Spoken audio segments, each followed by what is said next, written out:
So Variety just did an article about Spotify releasing their top 20 lists of most streamed artists, songs, albums, podcasts and audiobooks on Spotify's 20th anniversary. So I thought I'd take a few minutes to talk about some of the artists that are on here, some of whom I actually like, and others who can stick their music where the sun don't shine. At least for me. For someone like me who listens to and loves rock and metal music and also older and more sophisticated pop music from the 20th century that's rich in melody, harmony, substance and is full of life, it's really hard for me to like today's mainstream music. But there are a few artists from this list that I like and do enjoy listening to. Now I don't love these artists or their music as much as I love alternative rock, blues or punk rock, but I like it for what it is. I'm going to pick them out randomly and talk about notable ones, at least the ones that I'm familiar with. So here goes. The Weeknd. The Weeknd, or Abel Tesfaye, I think is an amazing artist. I was introduced to him after a couple of my friends would play Starboy on repeat. It's an infectious track, and even though it's not anything groundbreaking, it does what it sets out to do, which is be an earworm and a damn good one at that. Upon exploring his discography, I realized that there's a lot more to Tesfaye's music. Dawn FM is my favorite album from him, and I think Jim Carrey's radio voiceover on the album really adds to the emotional heft of the record. He's one of the few artists that uses auto-tune that I can somehow tolerate because it suits his voice for some reason. So it's no surprise that he's one of the top artists on this list and he deserves all those streaming numbers that he's getting.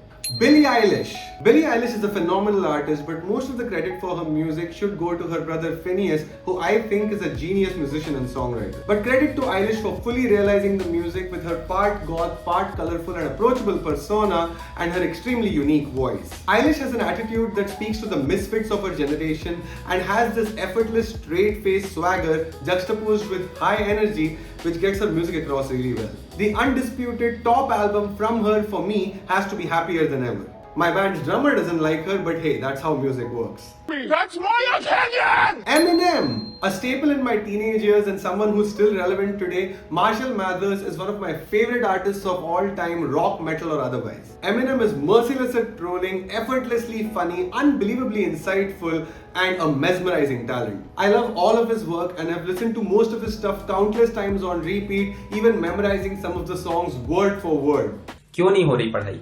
Except maybe the album Relapse that didn't really do much for me, Eminem is a god tier artist that deserves all of these high streaming numbers and then some. Now for the next part of this video, I'm going to talk about some of the artists on this list that I kinda like but aren't too great in my opinion. First up, Sabrina Carpenter. Sabrina Carpenter is a tough one because I listened to her song Feather and really liked it before she actually blew up in 2024. I saw her rise to superstardom and to be honest, she's got a lot of talent as a singer, a songwriter and a visual artist, even though she gets tons of help on those last two fronts. I personally didn't like her super hit record Short and Sweet as much as I did its follow-up, Man's Best Friend, which I think is far richer musically and lyrically. But her male bashing can be tiresome and repetitive sometimes, so that's when I tune out. But overall, good artist. Post Malone. Now, I personally don't like Post Malone's music. It's not for me. It either puts me to sleep or annoys the hell out of me.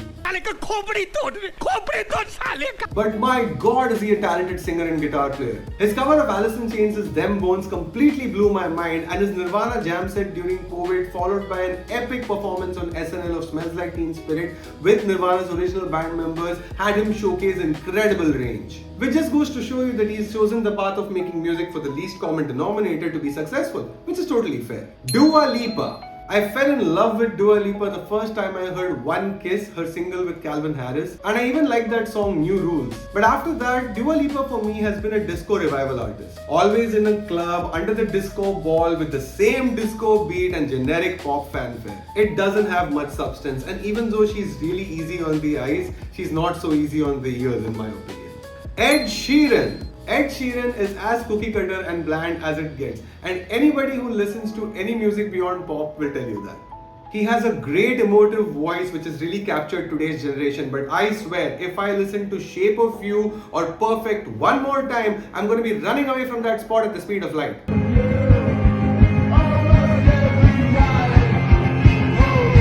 Not much substance in any of the mathematical signs that he has for albums, strictly in my opinion. But he's not terrible. I think he has some good tunes like Thinking Out Loud and Photograph. Alright, now that brings me to the artists on this list that I absolutely cannot stand or I have no idea about. Bruno Mars, Bruno Pluto, Bruno Uranus. What can I say that I haven't already said about Bruno Mars? I have videos dedicated to talking about his music and I think I've done it ad nauseum. So I have nothing more to say other than the fact that his music doesn't really hit me anywhere or do anything, at least for me. This is strictly my opinion. And there's no denying that this guy is really talented. For those who like him, well, that bubble you're in must be really comfy. Taylor Swift. Taylor Swift.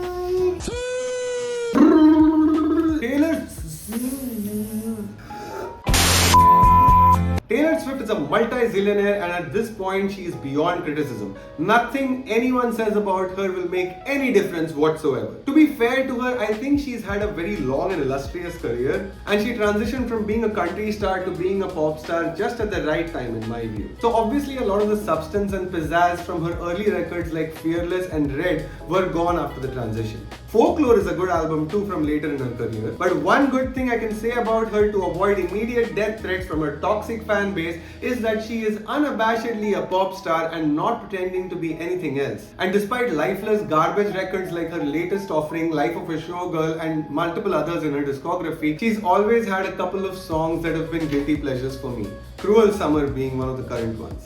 Drake. They ask you how you are, you just have to say that you're fine when you're not really fine, but you just can't get into it. I've not heard much of Drake and didn't like whatever I heard. Bad Bunny.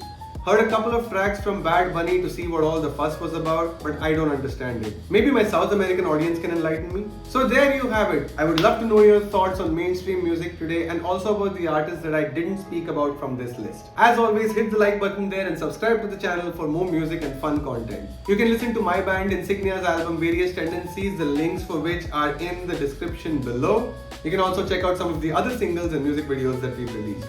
Until next time, bye bye.